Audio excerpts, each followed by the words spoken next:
Up? What's up? Happy Saturday night.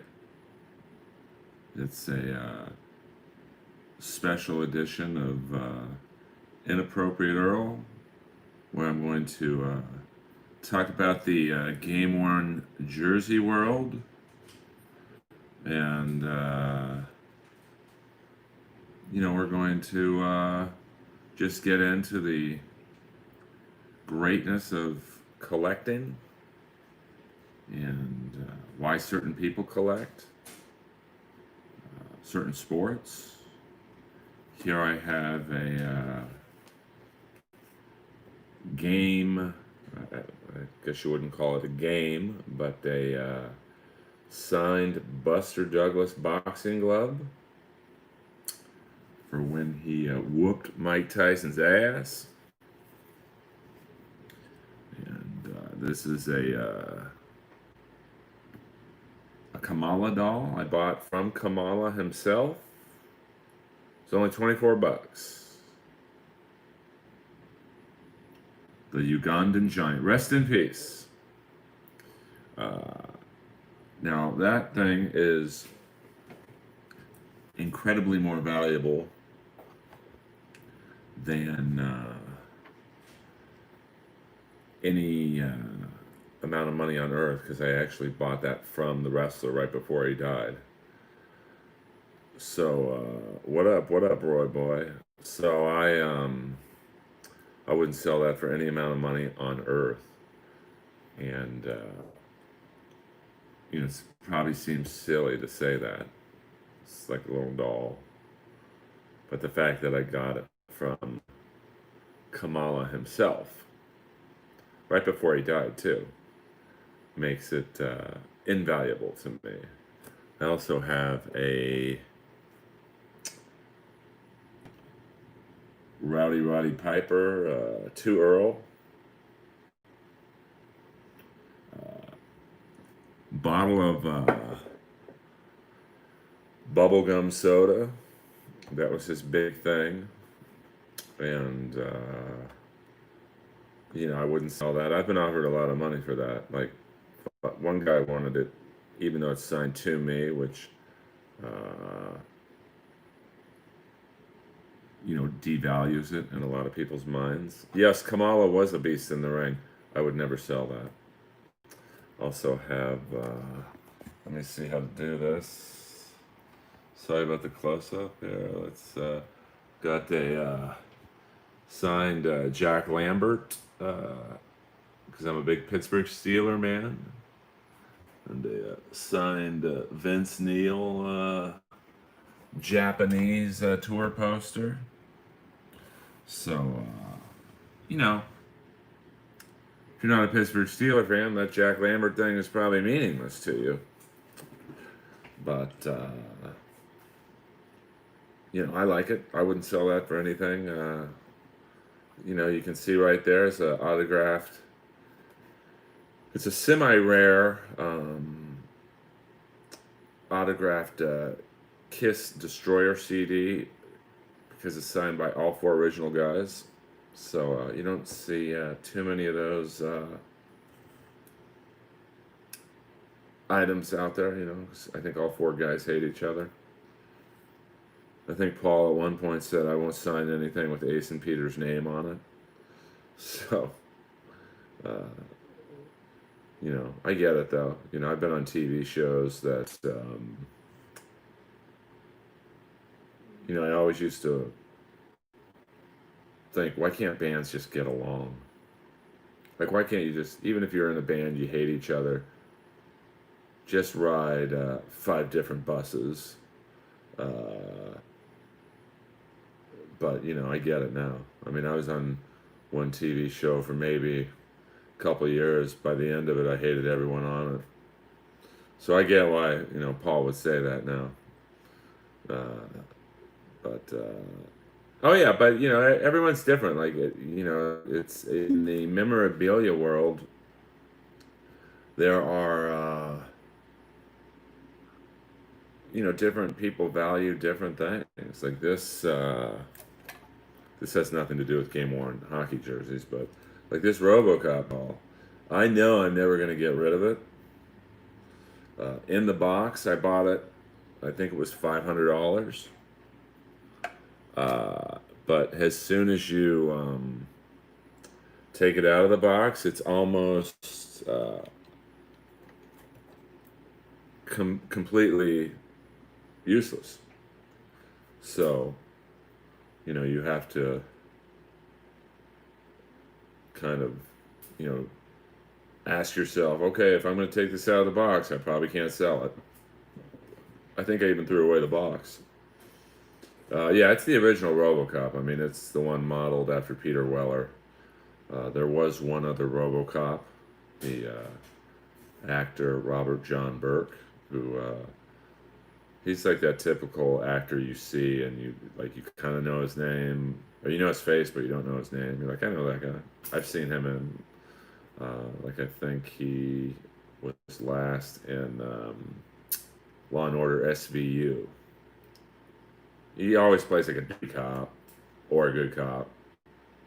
I think in Law and Order SVU he played internal affairs guy, because he's got that.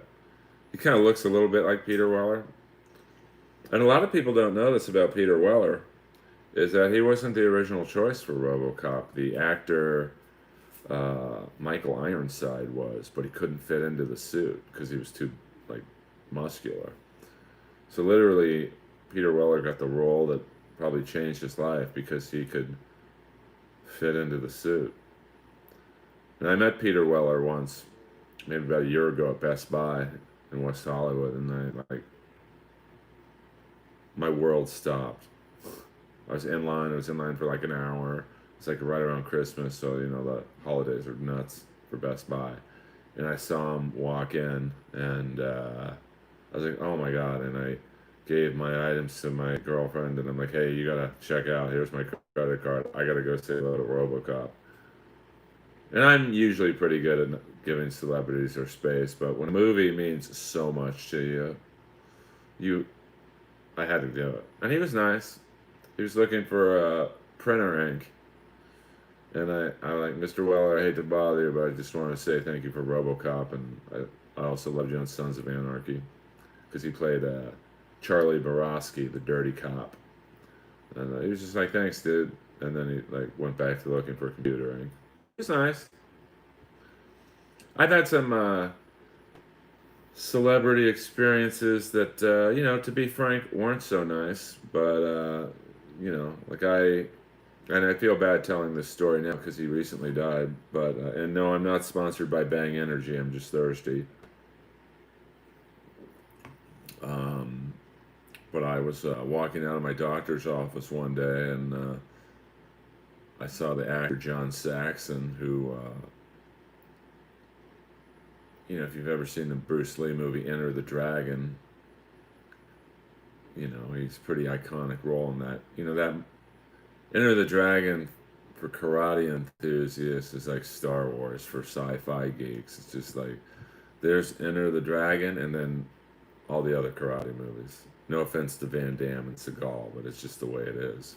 And I saw him, and he played like the gambling pussy hound guy. Pardon my language if there's underage people watching this. Of the two people watching this, and I said, "Hey, Mr. Saxon, Enter the Dragon's like my favorite movie of all time," which it is. That and 52 Pickup. Uh, can I have your autograph if you're not busy? And he just looks at me and goes, "Son, I don't have the time." And I was like, "Hey, bro, you haven't acted since Nightmare on Elm Street. I'm pretty sure you have the time." I didn't say that to him, but that's what I was thinking. So that's why part of me almost never wants to meet celebrities I like. Give you a bad taste in your mouth. And obviously, I'm not famous or whatever, but that's why whenever someone messages me or DMs me on Instagram or Twitter or Facebook or whatever, I always get back to them. I might not engage them a lot, just because I'm not that busy, but I am a little busy. I always try to say hello and thanks for being a fan and all that stuff. I mean, I'm not doing this for the money. I can assure you of that. If I was doing stand-up comedy or the podcast or, live streams on YouTube for the money, I would have quit a long time ago. But I started this live stream to talk about the game-worn hockey community. It's an interesting community for sure. You know, because it's never been easier to collect memorabilia with, there's like whole communities that deal in individual teams and many more that deal uh, in the hobby specifically. Like if you're a New Jersey Devils fan, you can go on Facebook. There's several forums devoted to New Jersey Devil jerseys, and like I collect primarily fighters, the tough guys, and there's many forums on Facebook and other sites like Twitter and Instagram that have a devotion towards the tough guys. And then if you like the good players, like, not that the tough guys aren't the good players, but like, if you like Mario Lemieux or Wayne Gretzky or Mark Messier, those jerseys can be quite expensive. I think I've seen Gretzky jerseys, especially his earlier Oiler ones, go for hundreds of thousands of dollars. Luckily for me, I don't have too many expensive jerseys, like from the standpoint of approaching that price. I think the most expensive jersey I have is an Eric Bolton 9/11 jersey. If you don't know what that was, the Rangers and the Sabres had the first pro sporting event after 9/11, and the Rangers wore a blue home jersey with New York across the middle, and the Sabres, which is, if you've ever seen their logo, it's usually just a Sabres head. But for that game in particular, they had New York across the chest, and it was a good game. You could tell like people just wanted to like forget about 9/11, not forget about 9/11, but take their mind off of it for a few hours. So it might have been one of the most watched hockey games ever, just because even non-hockey fans were like, we got to watch this game. And Eric Bolton, the tough guy on the Sabres, and then he ended up with the Devils, I think. He fought Sandy McCarthy, so I bid on that jersey, and I think it was all told $2,500, which seems like a crazy amount of money to pay for an Eric Bolton shirt, but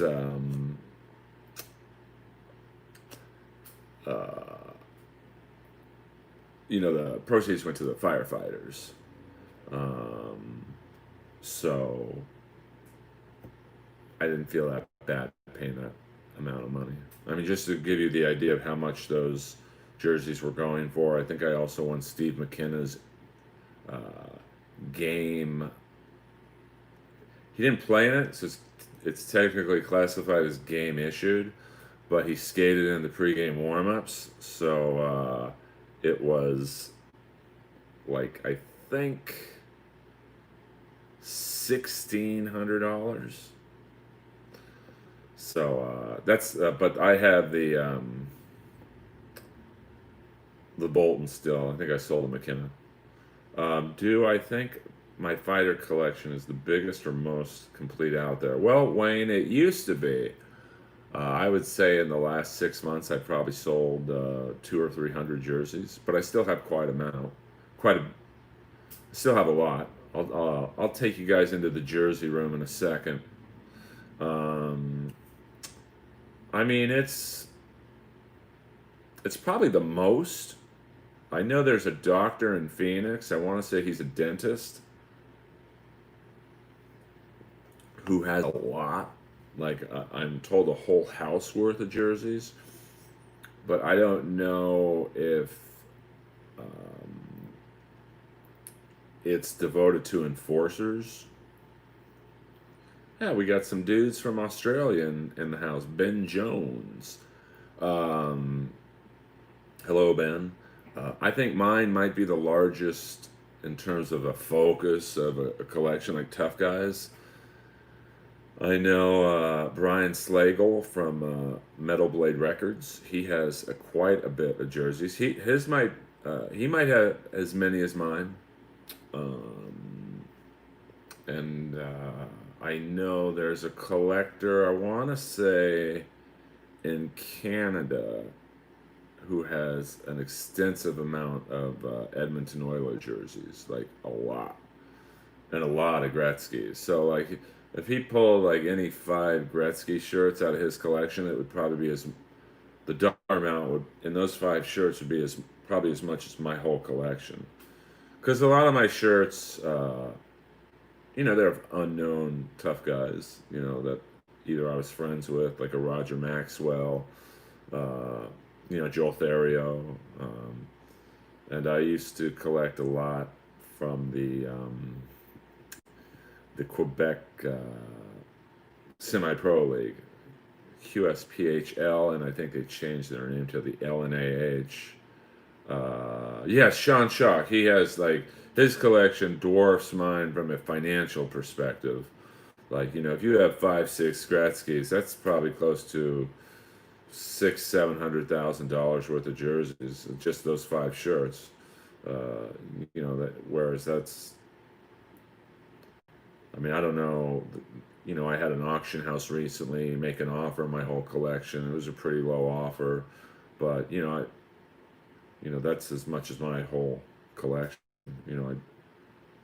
Because like Roger Maxwell's jerseys, they're not that expensive to be honest with you. But they're $300 or whatever. And I mean, there's a couple Facebook groups, but it's more just groups of collectors. I know maybe about a year ago there was a group of collectors trying to buy my whole collection, but it didn't work out.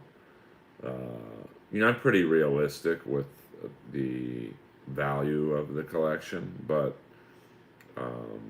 I'm lucky enough that I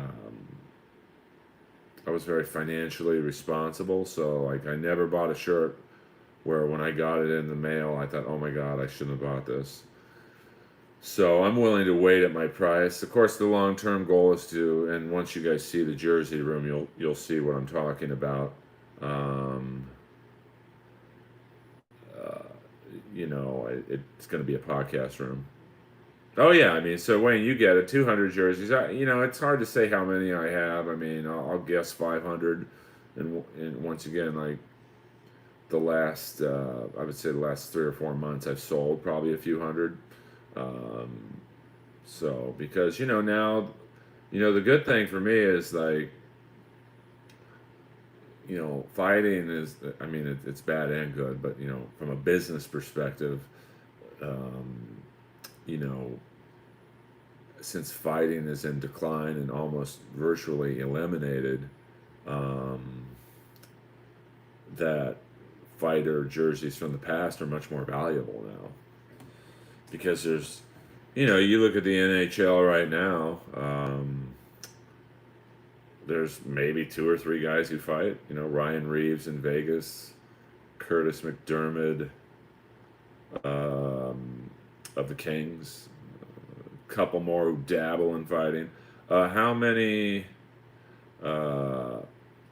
will I keep? Well, it's funny. The only one I want to keep will probably be the first one that is, let's just say tomorrow my Gray or whoever calls me, they're going to be like, we want that jersey included. And that's the Eric Bolton 9/11 jersey. I mean, like I said, I bought that, with the auction fees and all that. I think it was $2,500 total. And all of that, I think, went to the firefighters. So I was happy to do that. But that'd be the only one I'd like to keep, because You know, if best case scenario, someone says, "Hey, you can keep the Bolton. Here's X amount of dollars." Well, and you literally have to come to my house in West Hollywood with a Ryder truck and just load them up. I would frame the Bolton jersey the next day, put it in the podcast room, because it's an event. You know, obviously 9/11 that hopefully will never have to experience again. So it makes that jersey, I mean, from a business perspective, that much more valuable. So uh, that would be, and you know, there's a couple Link Gates jerseys I have that, um, you know, I might keep, but you know, those are once again, though, are also very valuable to collectors. So you know, I think it's just time for me to move on into the hobby. I had a good run, you know, but it was a gradual. How many Bruins shirts do I have? You know, I don't think I have many anymore. You know, I had a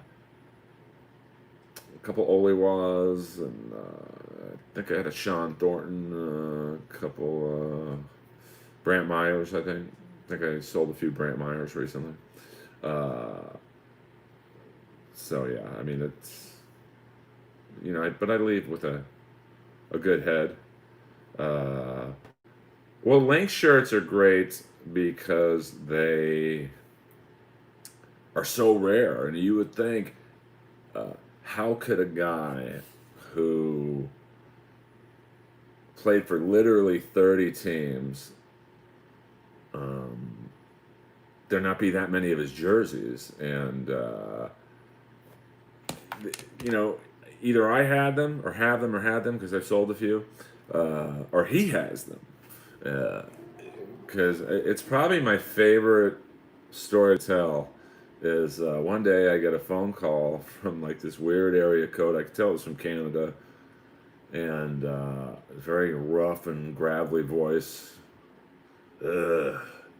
Hey, you the guy in LA who collects my jerseys? And I'm like thinking, oh my God, who could this be? I knew it was a white guy just because you could tell by the vocal, uh, you know, tone. I'm like, who is this? And he's like, it's Gates. And I still to this day don't know how he got my number. I think it might have been from that guy who organized the fight tournament, Daryl Wolski, I think was his name. And so we spoke for about 10, 15 minutes, and he asked me for my address. And I'm like, what do you want my address for? He's like, I'm just going to send you all my jerseys. I'm like, well, I'll pay you for them. You know, I'll get, you know, like, you know, how many jerseys do you have? He's like, oh, I don't know. It's a big box. And I would have paid him. And he's like, ah, fuck it. I don't want them. They stink. And so then he puts me on the phone with his mom. And his mom was so, like, cute, for lack of a better word. She just starts talking to me about how Link is misunderstood and how he's gentle and he's like a gentle giant. And then literally the next day he got kicked off the team he was on for starting a bar brawl. Of course, the jerseys never showed up, but I just couldn't imagine in my life Link Gates at the post office making sure the box is taped up and, you know, all that stuff. So, but he was, his jerseys are valuable for many reasons because he's almost like Bigfoot. Like, you know, he played, uh, and like, but you know, there's not a lot of footage on him. Like, even on YouTube, there's not much out there. Like, I had one of his Kalamazoo wings shirts, and it's the one that if you collect fighter jerseys, you've seen it. It's like the ice sheen white, like a satiny looking jersey. And I looked for hours, which is probably why I haven't made it in stand-up comedy, because I looked for hours to video match a shirt of Link Gates. And then I found it, and it's like the Kennedy assassination film. You know, it's like so grainy, and I could barely make it out. And then I got another Gates jersey where he. That's my dog coughing right now. Sorry about that. Lois, do you mind? I'm live streaming. Here's Lois, just so you guys don't know. Lois, say hello to the fans. She's chilling right now. It's hot. But there's just not a lot. There's not a lot out there of his shirts. And like I said, if you look up Link Gates on the hockey database, it's like crazy the amount of teams he played on. Like he played on one team in Palm Beach, Florida. What the? And then I think he played on one team on Mexico City. I didn't even know they had a team. I know. I should. Sorry. He just ate his dry, or she just ate her dry foods. It's a little musty right now, and plus it's like 100 degrees outside right now. But Link played on one team, the Saguenay de Ford, in the LNAH, and this guy calls me up and says, "Hey, I got the one jersey he played in because he played like 3 games for them." I'm like, "Dude, I gotta see video of it." And sure enough, like once again, it took me hours to find video of this one game that he played in the yellow Saguenay shirt, and I still have it. But he's an interesting guy. His Saguenay, he played on another team in Saguenay. Those shirts, and I recently just sold one, are probably the wackiest customizations I've ever seen outside of the Zdeno Chara rookie shirt I had. Because, obviously the teams didn't have a good budget in the LNAH. There's only like one set. And I'm trying to imagine how this conversation went, but he must have said, "Hey, can I get the sleeves bigger? So like I can if someone grabs onto them, I can punch through it. If your sleeves are like goalie cut, and someone grabs them, you could still throw a full punch because the sleeves are so loose. There's just too much material to grab onto." Versus like Dave Brown's jersey, and Dave Brown, I think it was his left sleeve was sewn so tight it was like skin, and you couldn't like grab it. Like there was literally nothing to grab. And then you had Basil McRae when he was on the Minnesota North Stars. He had Velcro sleeves on, so like if you grabbed the bottom of his sleeve or just like right here and you pulled, the whole sleeve would come off. Or the Velcro would split in half, so he basically have a free arm. It's just kind of funny. And I know Marty McSorley, Brad May was famous for wearing goaltender shirts. Marty McSorley, his shirts were gigantic. And probably outside of the Zdeno Chara shirt, but he wasn't really a fighter. Or I should say isn't, he's still playing. His shirts were just custom made because they had to be. I had a New York Ranger jersey, might have been his second year, Eric Cairns, and he's a big guy too. But it had to be, I think I had it measured at my dry cleaners, and it was literally like 64 inches, or 64 goalie cut. Let me know, Wayne. I'll buy an autographed picture of Razzle Basil. It was like a dress on me. And I also had Derek Bugard. You too, Ben. Good night, Ben Jones. What's good day for you? Ben's in Australia. A hockey fan in Australia. That's crazy. But I had Derek Bugard's medicine hat jersey. The Boogeyman, rest in peace. And I'm a pretty big guy, I'm like 6'1", I don't know, 205, 200. And it looked like a dress on me. The sleeves went 5 inches past my fingertips. So, it was customized. I forget, because I think I sold that shirt maybe 7 years ago. But it was very heavily customized. And it was. I kind of wish I had that one. But these jerseys. Every shirt I've ever bought, and I thought, well, I'm never going to get rid of this one. And then, someone offers you enough money or whatever, and you're like, oh yeah, I guess I don't need the shirt that badly. I mean, I used to wear the jerseys on stage, but now I don't. I haven't worn a hockey jersey on stage since probably 2007. So I slowly stopped collecting. And, I guess I stopped collecting for a number of reasons. Uh, One, oh, Lois is chiming in. Um, a couple bad experiences with collectors, people trying to rip me off, and one dealer in particular. I was like, this is supposed to be fun for me. Like, I don't think so. And there's a lot, maybe I shouldn't say a lot, but there is fraud in the jersey hobby. Fake wear on jerseys and, um, manufactured customizations. I had one guy try and sell me a authentic Gates, and I knew right away it wasn't real because it didn't have the customizations. But you could tell he just scissored the collar to say, "Oh, this is from a fight." And it's like, dude, that is a straight cut. That is not from a fight.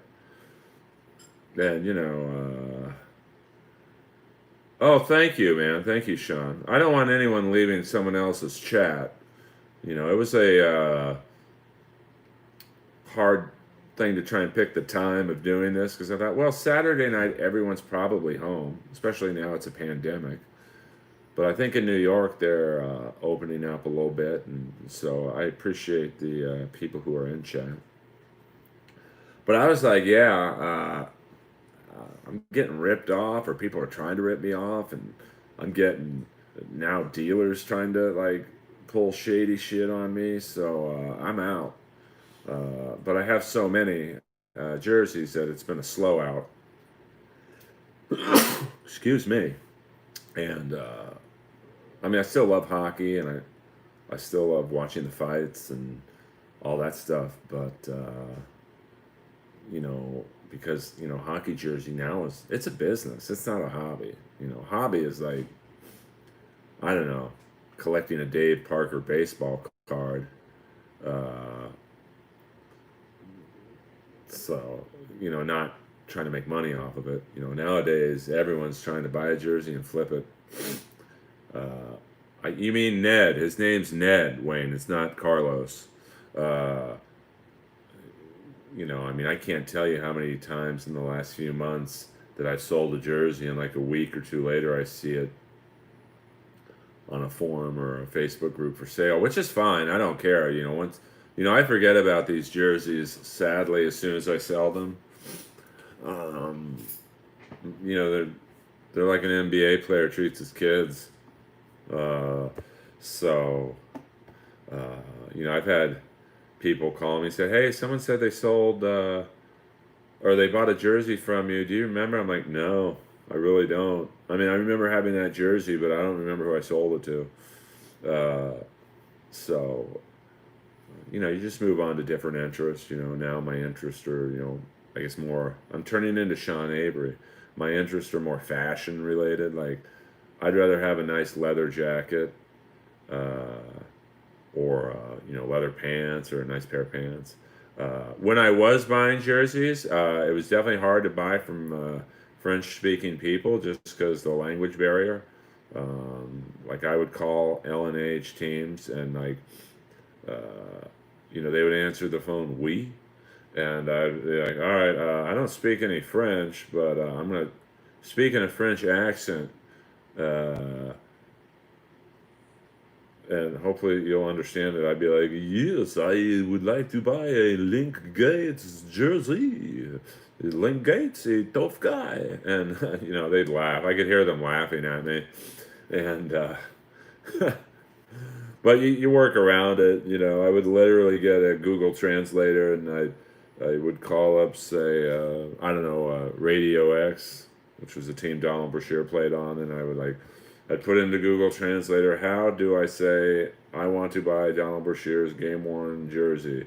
And then I'd call him, and I'd be looking at, like my phone, and I'd be like, "Oui, comptez par numéro 34 Donald Brashear jersey." And I got a lot of jerseys that way.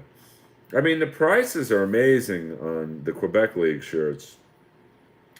Because unlike, say, today's, like, take a team like, I don't know, the Vegas Golden Knights, you got to figure they play in at least 3 to 4 sets a year, and then in the playoffs they probably play in a. I don't know this, I'm guessing, so don't quote me, but they probably play in a set around. So the wear's pretty light, even at like Ryan Reeves jerseys. The wear's very light, but you're still paying $750. And so like these, like Donald Brashear's Radio X jersey, it was number 87, and it was brutal, man. It was like, I don't know who wore number 87 before Brashear, but they must have been a fighter, because like the wear on it was amazing, and it was like uh, $500, which is a lot of money, but like uh, you know it was worth it to me. But the market to pay big dollars for enforcer shirts really started dropping. Like I think it was the last shirt I bought, and this is like a long time ago, was a Donald Brashear Sorel jersey. It was $180 shipped from Canada. Whereas you're looking at 10 years ago, or whatever, it was easily $1,000 shirt. The tough guy markets, like the tech stocks when they burst, like, you know, very few tough guys jerseys have held their market value.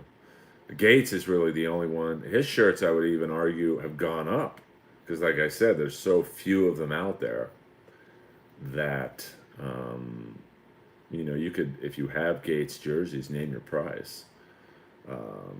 So uh, you look at like I personally, even if I was in the hobby, I wouldn't buy a Ryan Reeves jersey from Vegas right now. You'll never get your money back on it. You'll probably, I don't know how much. I think Vegas might do their own. I don't know if they're with my gray, but you're probably. I guess the Ryan Reeves jersey would be $750, but in 2 years, when he's probably on another team, you'd be lucky to get $400 for it. I mean, it's crazy to me how the value of most NHL players' jerseys, tough guy jerseys.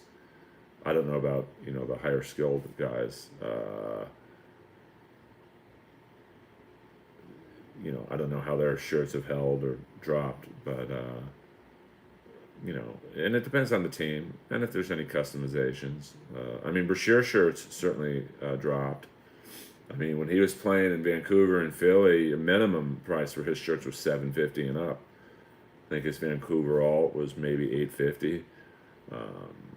You know, but when he ended up, I think, on the Rangers, I bought his two Rangers shirts, and they weren't $750 anymore. So, and like I said, his Sorel jersey, to get a Brashear jersey for $180 shipped was like, was pretty neat to me at the time. But I mean, Brashear was an interesting guy. He wasn't really that popular with the fans. Hell, he wasn't even really that popular with his home team fans. I remember his first two fights against for the Rangers,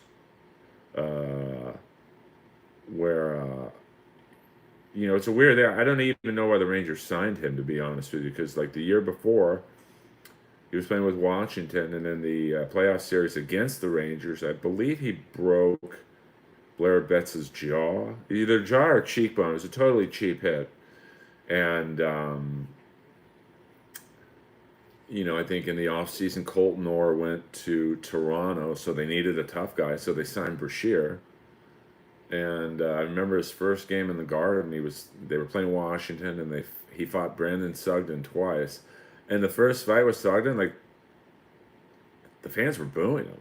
It was like, this is your enforcer. And then the second fight, he did a little better, and then the fans kind of cheered for him. But he never really grasped the Rangers' fans' attention. I mean, that had to be weird if you're in the Ranger locker room, and that first time Brashear walks in, you're like, oh, yeah, you broke our friend's jaw last year on a cheap shot. Hey, how you doing? And after reading Sean Avery's book, I guess Brashear wasn't the best teammate. And by the way, I read Sean Avery's book. Here it is right here. Ice Capades. If you love hockey, and even if you don't like, and I get nothing by plugging this book, although he did tell me he was going to come on the podcast in November, so that's exciting. It's a great book. Like he talks a lot of shit, keeps it real, as the kids say. And yes, if you don't like John Tortorella, I think you'll like this book because I don't think Sean Avery liked John Tortorella.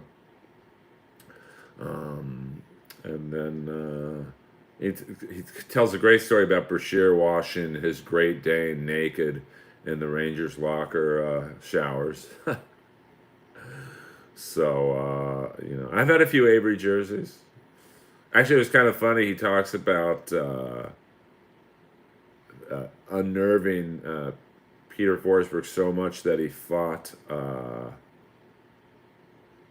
him in a preseason game in Vegas, and I was there. And I remember literally calling Mygray after that fight. Like, Avery wasn't even in the penalty box yet. I'm like, hey, Barry, it's Earl. I'm in Vegas. I want Sean Avery's preseason jersey. It's black number 19. And that's when I was, like, really into the hobby. So, well, I wouldn't fight Sean Avery. He's a pretty tough dude. But, I don't fight anymore. Last time I fought playing hockey, I was running around a bit, and this little guy was like, fuck you, man. And I'm fuck you, man. And he pushed me on the shoulder, turned me around, and choked me out. He was a sheriff. I wasn't informed of that at the time of this fight. But it taught me always watch out for the little guys. So that's why I don't fight anymore. And me and Steve are starting a wrestling podcast. Well, it's going to be a little hard now because Steve's in Florida, and I'm here. I mean, you can certainly do it when two people are in different areas, but I'm going to be doing something with Inappropriate Earl in the Comedy Store. Hopefully, news coming on that when I get it. Also might be doing something with Chad Zumach, a very funny comic who lives in Florida too. So it's, you can certainly with Zoom and all that stuff do stuff. But I will tell you what I'm drinking, but I'm not getting paid for it. I love Bang Energy Miami Cola. It tastes just like Coke. But, all right, well, let's go upstairs into the Jersey room. And it's very dark in there, so I apologize for that. We'll give you a little tour of... this is the Inappropriate Earl Podcast Center. There's the recorder. There's the mixing board. The mics. Let me see here. Let me turn the lights on here. Sorry about that. I'm a one-man operation, guys. There's the elliptical I ride every night. Let's see here. Here's a autograph movie poster of my favorite movie of all time, 52 Pickup. There's the great Roy Scheider. Anne Margaret. Autographed by the whole cast. Now, when I got this framed, Ron Jeremy was arrested for rape, so I don't know how I feel about hanging that. This is a They Lived mask. I think I could turn it around here, and well, you can't really see it, but Roddy Piper autographed it to me, so it's one of my pieces of memorabilia I won't ever depart with. This is not memorabilia, but that is the cartoon I'm on. I am Barry Jelly. I am this guy right here. It's the legendary Phil Lamar. AJ Johnson, my lovely wife. And the stunningly talented Kylo Kish. Now, the funny thing about this is I go into the recording studio one day, and keep in mind, in season one, we never saw our castmates. We would go in, do our lines, and leave. They'd come in, do their lines, leave. Season two though, what happened is we did our scenes together. So we had a scene or a group of scenes where the family was all together. I walk into the recording booth and all three of them are there, and they look at me, and I think they thought I was the engineer. And they were like, "Who are you?" I'm like, "I'm Barry Jelly." And they all were like, "You're white." And I'm like, "Yeah, you guys are black. We ready?" And we all laughed. Here is, I got some memorabilia here. And Jordan the Lion, the man. Here's Ozzy Osbourne, framed picture of Ozzy when he was Ozzy. Ace Frehley, right there. And here's one of my favorite ones, The Ultimate Warrior, personally autographed. It is kind of cool. Now I am sorry about the lighting. I'm a Pittsburgh Steeler fan, so of course every Pittsburgh Steeler fan has to have a autographed framed picture documenting the Immaculate Reception. There's a framed Kiss Crazy Nights tour, March 26th. That had to be 1987, I believe. There's Eric Carr, rest in peace. Gene Simmons. Bruce Kulick. Oh my God, look at that hair. Paul Stanley. And here's how could I forget about this one? This is a Rudy Poshek game worn. No, this is game. I don't think he wore this. And Rudy signed it there. I believe, I forget who signed it. I want to say Brant Myers, Chris Gratton. It looks like maybe Vinny LeCavalier, but there's another cool piece of memorabilia from Bel Air Country Club. Hi Earl, don't mess around. Mark Messier, number 89. One of my favorite. Here's a pretty funny story behind this one. The band Poison, as you can see, they all signed it. They're playing with Firehouse, Vince Neil, Skid Row. And my friend, Brent Fitz, was drumming with Vince Neil. He goes up to Bret Michaels and says, "Hey, everyone signed it to Earl. They got it. I'm sure Brent was like, 'Hey, my friend's a big fan. Can you guys sign it?' Yeah, no problem." He goes up to Bret Michaels and says, "Hey, my friend's a big fan. Will you, sign it for him?" And he signs it to Brent. Like he thought my friend wanted his autograph. What the? Get the fuck out of here. Here's some more Crazy Nights memorabilia. I don't have a light. Here's Brett Hull's dad, Bobby Hull. I'm sorry about the lighting. There's autograph picture of Ron Duguay. And there's many more things here. Here's the great picture of Bobby Hull. Well, you can't really see this. I do apologize for this. We're in the light here. Here's my dad, who was on the cover of Life magazine at some point for killing that whale. That is a whale right now that my dad is on.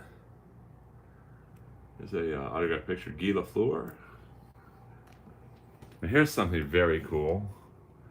Joey Coaster didn't wear this shirt, but Brendan Shanahan signed it right there, and Mickey Redmond signed it there. It's Mickey Redmond. Scotty Bowman signed it, and a couple other this might be the most valuable shirt in my collection. Now here's the piece de resistance. This is my, as you can see, we'll start off here. Obviously, I was Kamala's favorite comic. That makes me feel good. Here's an arena poster where Warrior and Kamala were fighting. And here's just a generic 8x10 poster I bought of Kamala. And here is all this here. Here's a Motorhead. I hope it's not just you. To Earl, that's not funny from Lemmy. Guys, and here's a pair of Donald Brashear gloves. Speak of the devil. There's a Donald Brashear helmet up there, and a lot of autographed baseballs too. Now here's the jersey room, and I'm sorry for the lighting.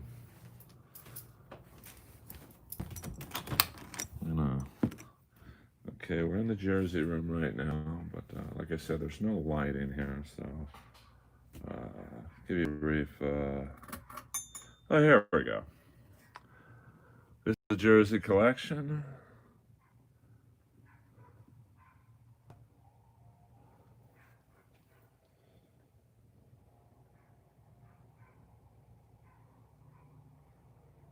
See, signed Dennis Rodman jersey there. Another Bobby Hull picture there. Some Stu Grimson there. So yeah, this is the jersey room. The plan is to sell this all and turn this into a podcast room. I do Febreze them every now and then. I mean, they have all been washed, I think, for the most part.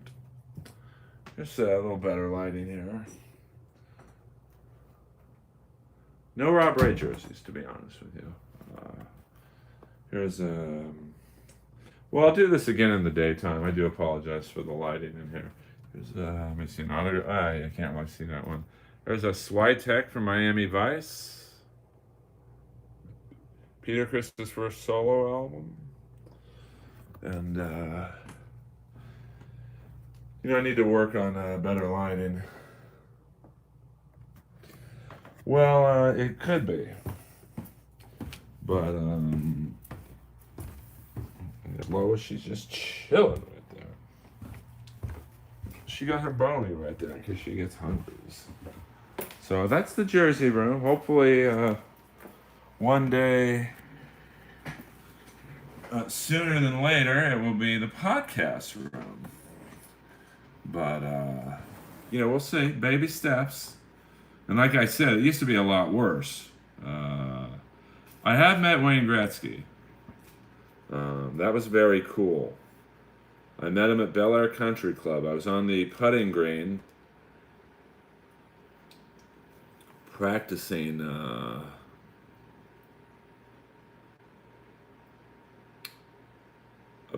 putting. And Don Klosterman, who was the GM at the time of the Los Angeles Rams, I had finished putting, and I'm going up back into the clubhouse or whatever to eat or leave. I forget, to be honest with you. It was 1989. And I noticed the whole time around me, there's all these big dudes. Like, you could tell they were from a team or athletes or something. And I heard Don Klosterman yell out my name. It was kind of embarrassing. He's like, Earl. So I go over to Don, and I'm really focused on him because he was like a cartoon character. And he goes, Earl, I want you to meet Wayne. And I'm like, hey, Wayne. And it was Wayne Gretzky, and I'm like, he's pretty funny. He's like, you can say my name. And then out of the corner of my left, I felt this presence. Like, it was a very intimidating presence. He's like, oh, this is Mark. I'm like, hey, Mark. And it's Mark Messier. And then Ken Danico was there. I want to say one other player I met. And so it's pretty neat that Mark Messier signed that picture. He was great. Real solid, though. He's not that big. I'd say he was maybe 6 feet. But, like,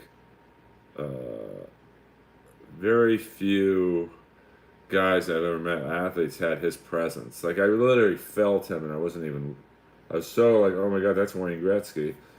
And, Don Klosterman, he was like iconic in the LA sports community, and especially up at Bel Air Country Club. So I was like, it was just overload. And Danico was a big guy. He might have been even a little shorter than Messier, but like, Really the only guy I've ever been more impressed by in terms of their physical nature was when I did the Shane Doan roast in Phoenix, I think a year ago, and George LaRock was on the dais, and Rick Bronson, who owns several comedy clubs with his wife Tammy, and House of Comedy, in Edmonton, Vancouver, Scottsdale, Arizona, and Minnesota in the Mall of America. Uh, he purposely sat me on the dais next to George LaRock because I had a George LaRock Phoenix jersey on. And George LaRock is like, I don't think I've ever met. He's like pro wrestling big. Like he's just, um, like it's hard to describe his body. Like, and he's a vegan, so he's not as big as he could be. Like he's unbelievably large and in shape too. Like he's probably 300 plus pounds right now, and he ain't fat. And but the weird thing was when I shook Shane Doan's hand, and Shane Doan was like, "Earl, I've heard about you. You can joke about me, but don't joke about my daughters." And I'm like, "You got it." And he shook my hand, and to me anyway, Shane Doan's hands were bigger than George LaRock's. And Darcy Hordichuk was there. That was cool because he was pretty funny. And Ray Whitney was there. He had some great stories. I think he's head of security now for NHL. So George LaRock, amazing dude. Like he was, and he had a great. I really laid into him pretty hard. I almost roasted him as much as I did Shane, and it was one of the career highlights for me. Because it was like all my friends were on the roast. And it was just like fun. It's like okay, this is why I do comedy. Like, I even like they tried to pay me at the end of the night. I said just donate it to charity, because I was so high off the experience. But I had his George LaRock's jersey on, and it was like a dress on me. If you go on YouTube and you look up Shane Doan roast, Earl Skakel, you'll see how big that jersey is on me. And I'm not a small guy. I mean, I think at the time of that roast, I was 6'1", 205 maybe, and it looks like a dress on me. I don't know how he played in this thing. Because this shirt on him, there's no way he fit into this jersey. So that's about it, guys. Saturday night. If you have any final questions, let me know. No, I mean, everyone tells me I'm 6'2", 6'3", but when I stand next to someone who's 6'2", 6'3", they're always a little taller than me. I always tell people I'm like 6'1", and my weight fluctuates. I mean, I was as low at one point when I was taking hot yoga like once or twice a day. I was 190. And now I'm probably like 200 or 205. The Comedy Store, they still do, I think, live podcasts, but there's no live comedy right now. But they're working on it.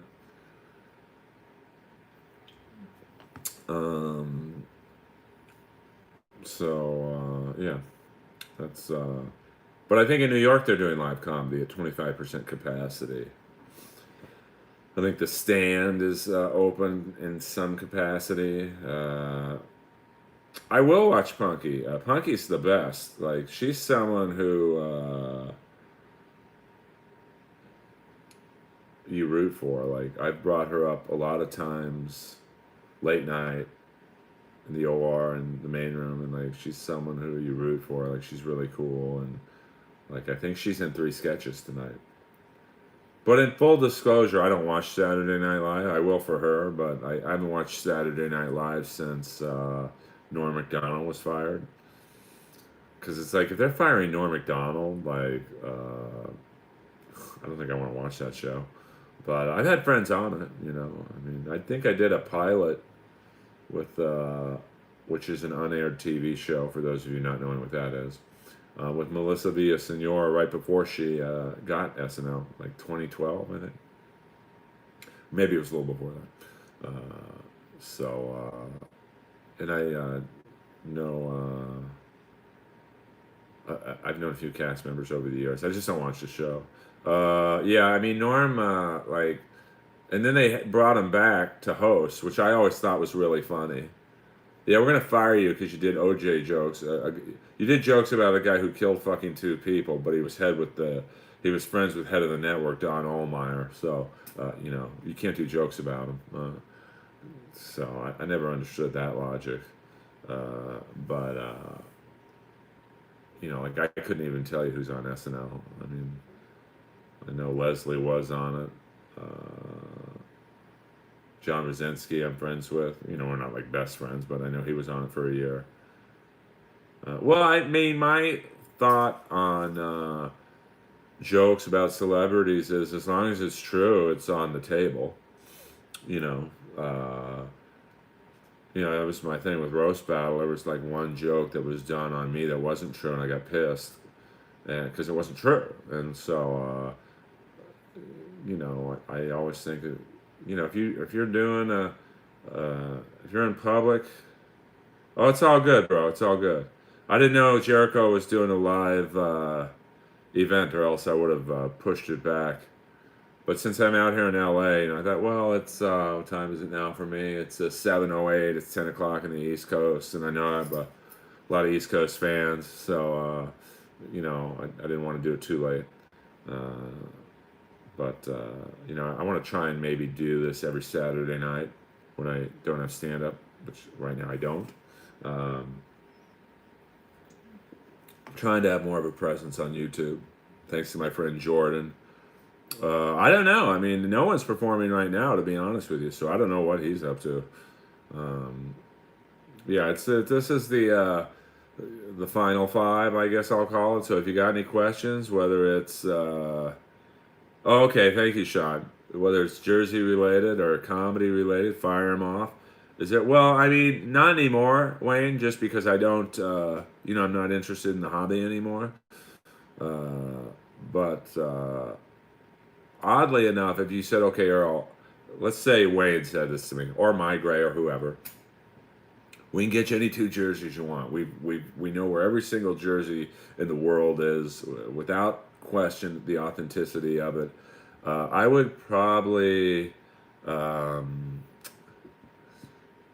want, because I'm all about getting jerseys that have a story. So like I had at one point the two jerseys in the McIntyre Ivanons fight where McIntyre knocked him out.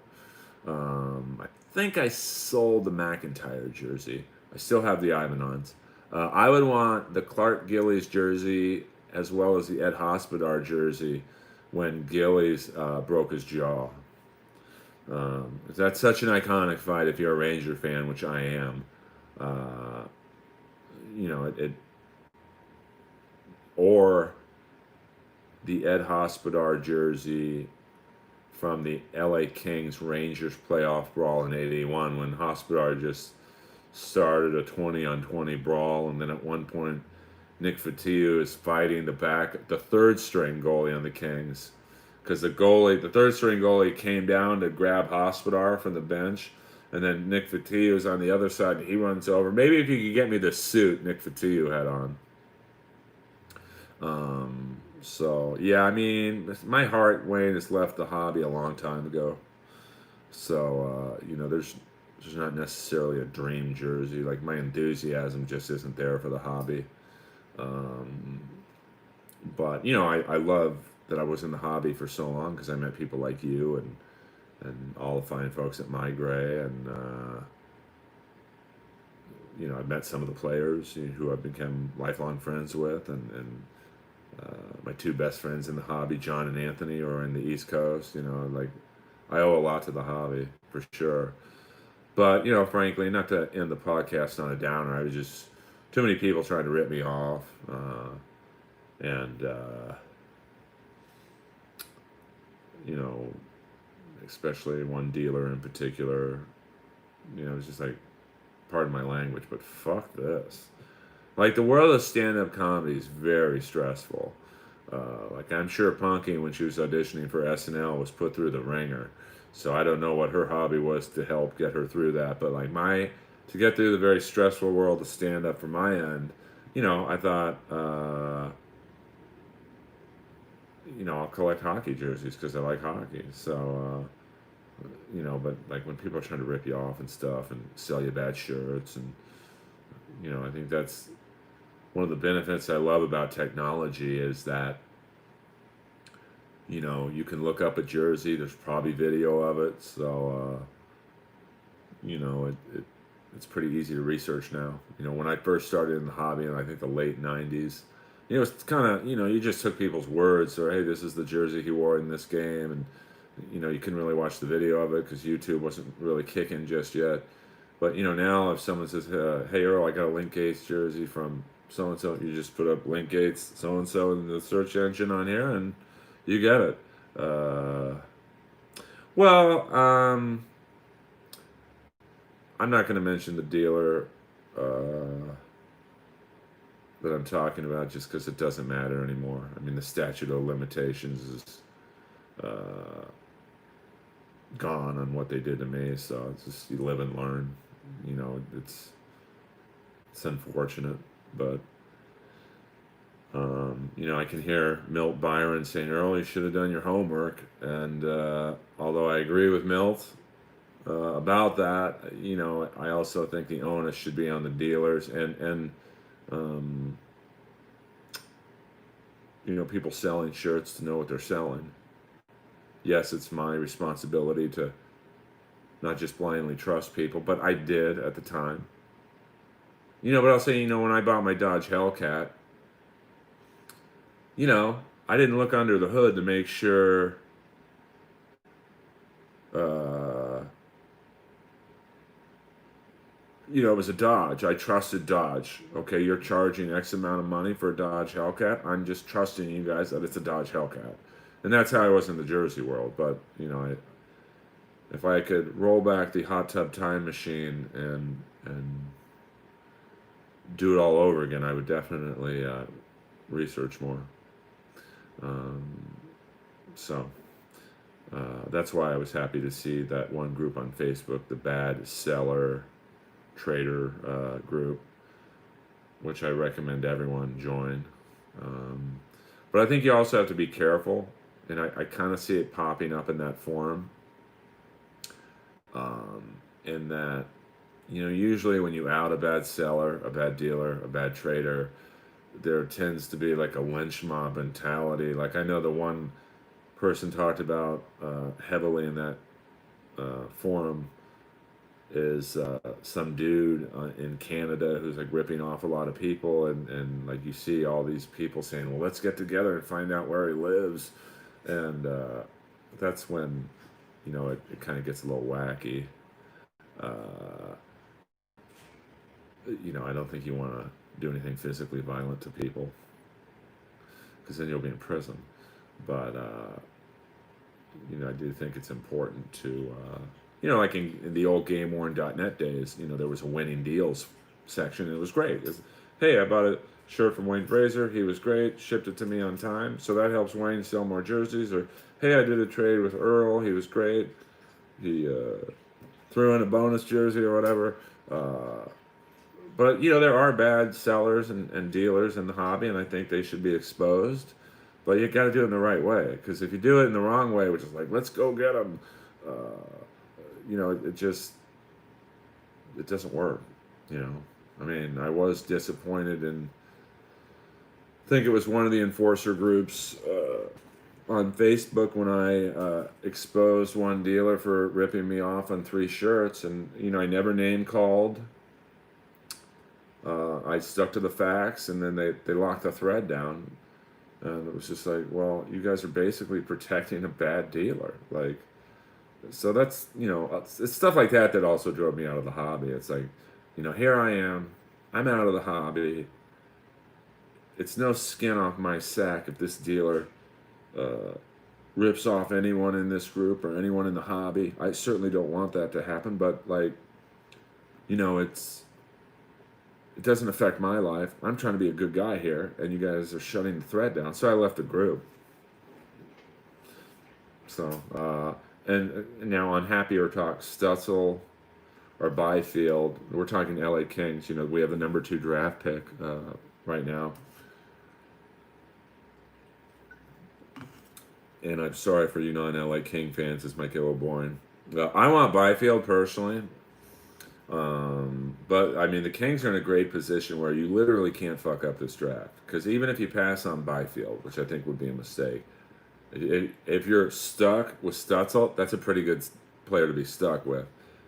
I mean, it's a tough thing because the Kings don't really need a center right now. If you look at the Kings, and I'm doing this off the top of my head, so I apologize. Oh boy, I apologize for that too. In the Kings system right now, you have Kopitar as the number 1. If his back holds up, you've got Velarde as the number 2. And then you've got like 7, 8 centers. Like you've got Jared Anderson Dolan. You've got Akili Thomas. You've got Turcotte. Madden that they got from Vancouver. There's 1 or 2 others. I'm not. Dudas, I think. He's another one. I mean, they have so many centers, but Kapari, yeah, Rasmus Kapari, but he's coming off a torn ACL. But he's young enough where at 18, like I have a torn ACL, and it took me a while to recover, and I did the full rehab for it. I'm certainly not comparing myself to an NHL player, but like he's young enough where he probably is already pretty much fully recovered. So, you know, really the only 2 options for the Kings are Byfield and Stutzel. I don't think Drysdale, the defenseman, I don't think you can take him at number 2. I just don't. But, you know, I look at Byfield as Kopitar's eventual replacement. You know, he's just good at everything. I mean, Stutzel's probably a little slicker, for lack of a better word. But, like, and you never know. I mean, it's so hard when you're dealing with fucking kids.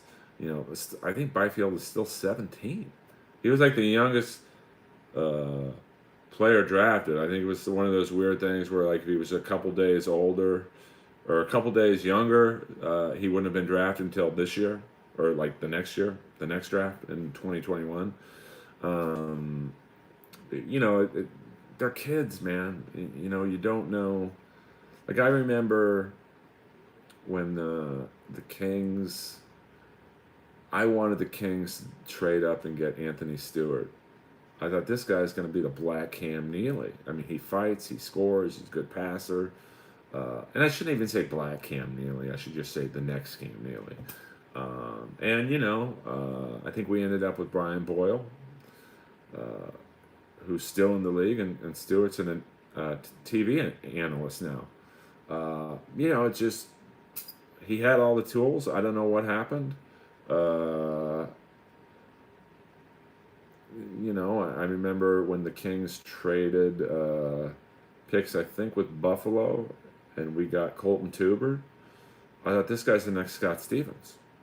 I really meant that. I mean, I'm not saying that I thought he was a Hall of Famer just based on his junior play, but and he was a complete bust. I mean, I was so excited when we got Colton Tuber. I was like, this guy's gonna be our guy for the next decade, and I think we traded him to Edmonton pretty soon after we got him.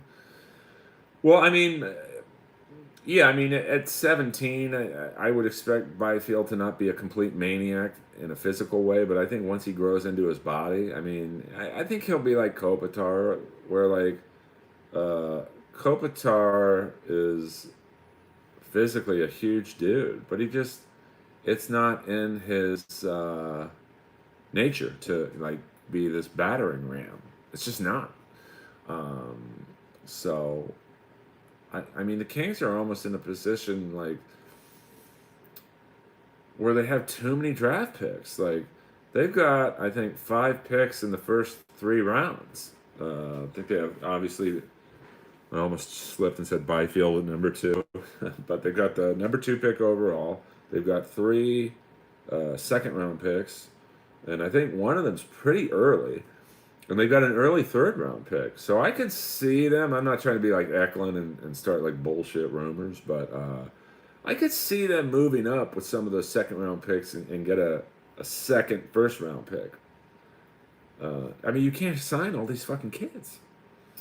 I mean, the Kings are so deep that a guy like Jared Anderson-Dolan, who I thought 2 years ago, okay, this guy's going to be our new Mike Richards. Especially with Velarde being out with his back, and at the time you didn't really know what his deal was. And now, I got to be honest with you, I could see Anderson-Dolan not making the team. So, yeah, I mean, Anderson's a type, I think, he definitely, you could buy low with him because he got hurt. And you just can't play all fucking kids. And I think Trevor Lewis is moving on. And the Kings have a lot of salary cap. And they're going to have a lot more in a year when I think Phaneuf and Gabrick's contracts come off the book. So they're set for some long-term success. I mean, they got a little hamstrung with the 2 cups, but I'm okay with that. You overpaid Gabrick. Guy won you the second cup, in my opinion. We don't have Gabrick scoring the goals he scored. We don't win that second cup. Should he have gotten a 5-year deal after that? Yeah, probably not. But, hey, I'll take the 2 cups. But I also, I'm a weird guy, and I'm going to lose. I know when I'm bringing up Sam McMaster, it's probably time to end the podcast. Not that this is a podcast, whatever this is. But, I'm a pretty rational fan. So, I was a Sam McMaster fan when he was the GM of the Kings. And most King fans hate him. But, if you look at what he did, the Ferraro-Nordstrom trade, now he was the GM of the Kings when their financial situation was so bad that equipment companies weren't delivering equipment anymore because they weren't getting paid. So, I was a fan of the Kovalchuk, signing, because at the time we signed Kovalchuk, the Kings had just lost 4-1 goal games to Vegas, the eventual Cup finalists. But we needed goal scoring. I don't think you could really trade because then you lose. You're not really gaining anything. Like if you trade Toffoli before we sign Kovalchuk, well, Kovalchuk's probably just going to score what Toffoli did, so it's kind of a wash. And, I think that first year with the Kings, Kovalchuk was either 3rd or 4th in goals, but 16th in playing time. So, Lucic is another guy who I thought, oh my God, this is going to be the greatest line in NHL history. This is going to be like the Triple Crown line again, where you have Kopitar at center, Lucic on the wing, and Gabrick on the wing. So you can have Gabrick do all his bullshit stick handling. You could have Kopitar do all his non-physical dominance. And you could have Lucic take care of them and be a bull in a china shop. And they just had no chemistry. And I thought Kopitar and Kovalchuk would kill it. I really did. I thought, well, Kovalchuk was he still got the shot. But I think the problem with Kovalchuk was, at least in his time with the Kings, is that he's more of a rover. He's not a left or right winger. He just goes. He's like this. And, he just didn't have great chemistry with Kopitar. So, the Kings are set for a nice run here. You're right. Ask the Maple Leafs, I really think the Kings are the model franchise, which is crazy to say that. Maple Leaf and Canadian fans would probably be like, fuck you, man. Who is this crazy guy in L.A.? But, you look at how Lombardi... And Dave Taylor, to an extent, he doesn't get the credit. He gave Lombardi some nice building blocks. The Kings were bad, and then they got Quick, Doughty, and Kopitar. So it's literally built goaltender, defenseman, center, and then you build around that. Whereas you look at Edmonton and Toronto, they just load up the team with these great forwards, which is awesome. Look at Toronto. They've got Tavares, Matthews, Nylander, Marner, awesome, but then who are your defensemen? Yeah, Edmonton, same thing.